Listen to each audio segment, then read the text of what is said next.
In this video, I'm going to show you how to replace the belt tensioner on this Ram 1500. This happens to be on the 3.6 liter V6 engine. Let's get into it.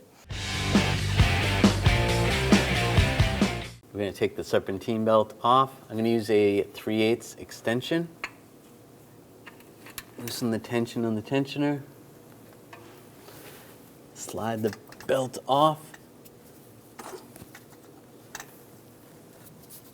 Slide it off the alternator. Then you can release the tensioner. You take the belt off the crank, off the water pump, and off the AC compressor. Slide that out of the way.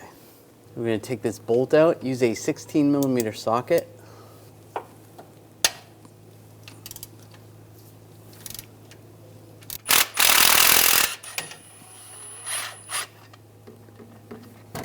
Take that out. Now take the tensioner, slide it in place. There is a pin on the back side, and you want that to line up with the slot.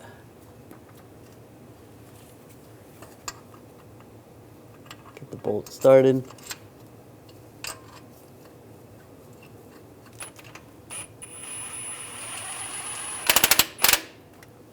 And now we're going to torque that to 30 foot-pounds.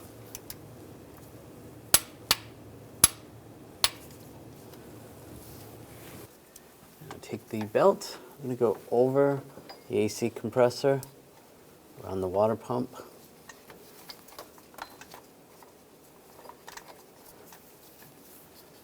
around the crankshaft pulley, up over the tensioner, and back over the alternator.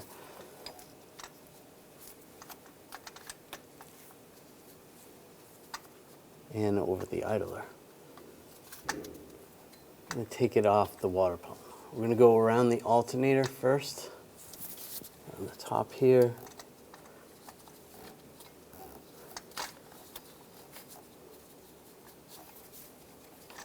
Try to get this lined up. Take the tension off. There we go. And line it up. So it's a lot easier to go over the water pump with it than the other pulleys. Make sure that's all lined up. Looks good. Yeah, that all looks good. When only the best will do, demand TRQ. The only company that lets you view before you do. TRQ is committed to offering the highest quality aftermarket auto parts that are engineered for peace of mind. Thanks for using and viewing with TRQ.